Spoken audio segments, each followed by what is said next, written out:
DDS ka or Duterte supporter ka, kung wala namang masama sa programang ito, sa proyektong ito, why would you be affected? Diba? Diba dapat open ka sa investigation na ganyan? So, ikaw, anong basa mo ron? Bakit maraming parang gigil na gigil o worried because of this upcoming investigation? Well, alam mo, yung gusto ko talagang linawin, lalo na dun sa mga supporters po ng dating Pangulo. Again, I will reiterate and I will tell them today, this is not about the former president. Kasi ang totoo, syempre, he supported the Dolomite Beach project, pero ang totoo naman po, he was never the originator of this project, no? Kumbaga, it was really at the level of the DNR that originated this project. So, ibig sabihin, the one that actually proposed it into the line item for 2020 and 2021 wasn't the former president.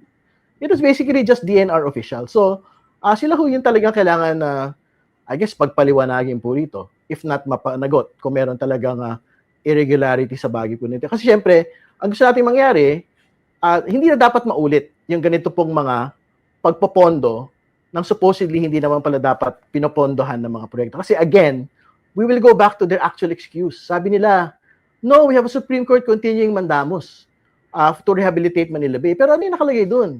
Wala nakalagay doon, maglatag ka ng Dolomite Beach eh. Hindi ba? So, pag may pagpipilitan yung 300 to 500 million, kumbaga, kung gusto mo ang beautification, ayun susunod nating tanong eh, doon sa civil society tsaka mga experts eh. So, if the question is, we wanted to improve mental health, di ba? Yan yung binabanggit nila dati. Yeah. If the question was beautification, kasi kailangan naman ho talagang may mapasyalan yung masa, di ba? Ang tatanong natin sa kanila doon, therefore, ano ho yung pwedeng ilatag doon sa Manila Bay area na hindi ho aabot ng 300 million? Hindi ho aabot ng 500 million. Meron bang engineering intervention na pwede hong ma-enjoy ng ating pong mga kababayan yung pong Manila Bay nang hindi po tayo gagastos ng ganoon po kalaki? So, those are very basic questions that hopefully they can answer by November the 17th. Okay. You mentioned yung sa ano, no? And I think this was an excuse given by Malacanang before nung mabigat yung controversy na ito, no? Improvement ng mental health in the middle of the pandemic lockdowns. Siguro maging prangka na yung usapan natin dito. Kalokohan naman yung dahilan na yun, no? Yung para bang nagpapalusot ka dahil medyo nasusukol na sila because of that controversy. Kasi kung gusto nilang improve yung mental health mga Pilipino, dapat nag-invest sila sa isang malino na programa. Kunwari, pahinga yung makahinga yung mga syudad natin by improving the parks, 'di ba? Hindi magbo-boost ka ng sangkatutak na salapi dito sa isang proyekto, Dolomite Beach Project. Which brings me to my next question. Base sa pagsasaliksik ninyo, ano na ba nangyari dun sa beach project na yan? 'Di ba ang concern din ng mga experts before diyan? Ano din yung artificial sand na yan? Ano yung nakita niyo na diyan so far? Well, to be fair naman po doon sa mga naglatag po ng buhangin, parang hindi naman sila entirely washed out at this point, no? Kasi may mga nagpo-post po ng mga pro-Dolomite supporters na parang maayos naman yung pagkakalatag pa ng buhangin at this point. Pero I think it is already the commitment, even of the previous government, na hindi na ho magkakaroon ng mga refill dito po sa Dolomite Beach Project po na ito.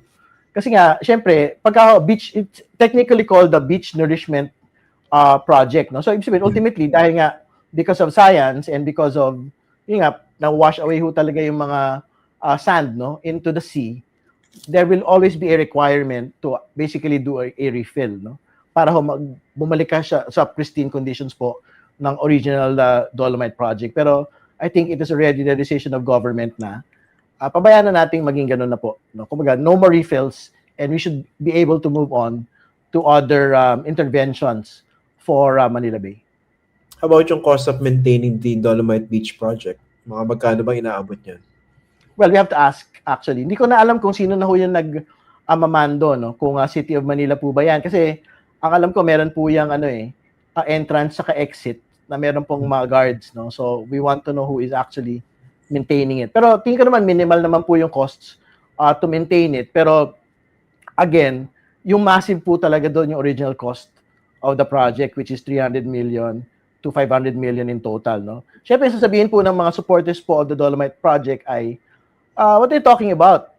We are talking about 300 million versus the entire flood control controversy daw, hindi ba? Pero again, alam po ninyo, yung mga flood control, hindi umaabot ng 300 million yung iba ron, hindi ba? Nakita naman natin sa mga hearing yun. So, kumbaga, we have to be able to apply the same principles on investigating the flood control projects to other projects that are in question, like the Dolomite Beach project, hindi ba? So, pareho lang naman yung method eh. Ano yung purpose, ano yung objectives, paano siya na-implement. So, hopefully in the second hearing, yung how it was implemented, yung pwede ho nating pag-usapan. Tsaka I think parang napaka-illogical nung argument na ididikit mo sa flood control to because they're not mutually exclusive. 'Di ba? Parehong panagutin yung mga dapat managot dito.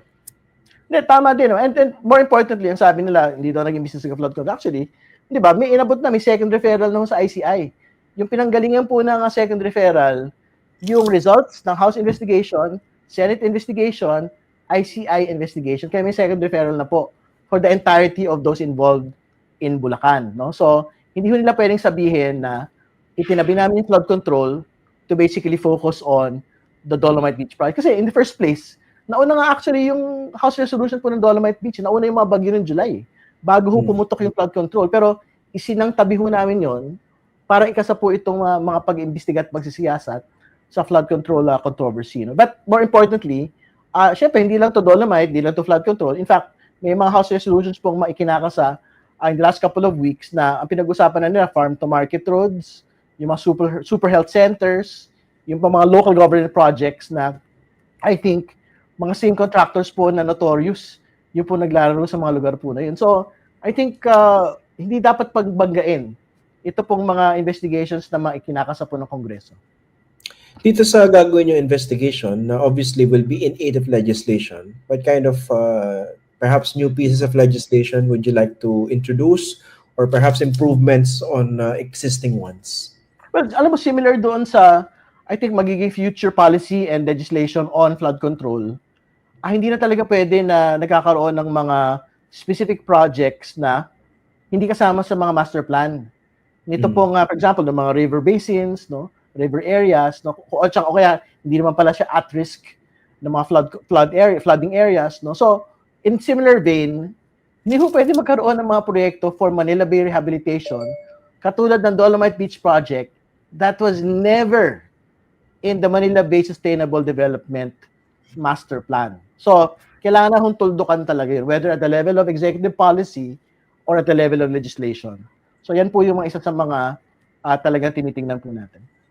I remember, Kong Terry, no, when we first talked about this, I think na-invite na kita about this upcoming investigation nung kakasimula nung current Congress. And I remember you said, at the very least, merong graft dito. Do you still believe that? Well, darating tayo dyan, I think in the second hearing, kasi DPWH na ho yung magpapaliwanag yun. Actually, ang hinahanap ko ulit yung mga dokumento nung pong DPWH, hindi ko siya mahanap sa website. No? So, ng DPWH, kasi supposedly readily available po yung mga infrastructure project PDFs sa DPWH website. Pero hinahanap ko yung beach nourishment project, hindi ko mahanap dun sa database. So, we'll have to ask for it again, officially, from DPWH, no? Kasi diyan natin malalaman on how it was actually implemented, no? So, pagka nakita natin diyan halimbawa na may problema doon sa actual implementation of it, 'di ba? The bidding process, baka meron ho talagang mga recommendations for graft dyan. Pero I don't wanna jump the gun. Kailangan makita ho natin the documents itself. Pero to be very clear, I think hindi ata nagkaroon ng ng bidding na competitive bidding, parang I think nagkaroon ng mga failure of bids But I have to check again. So basically, nag-negotiated procurement na lang po yung nangyari dyan sa proyekto po na yan. Sa ganitong proyekto ba, pwede yung negotiated procurement? Pagka nagkaroon sa anumang proyekto, it doesn't matter with it's not amount dependent.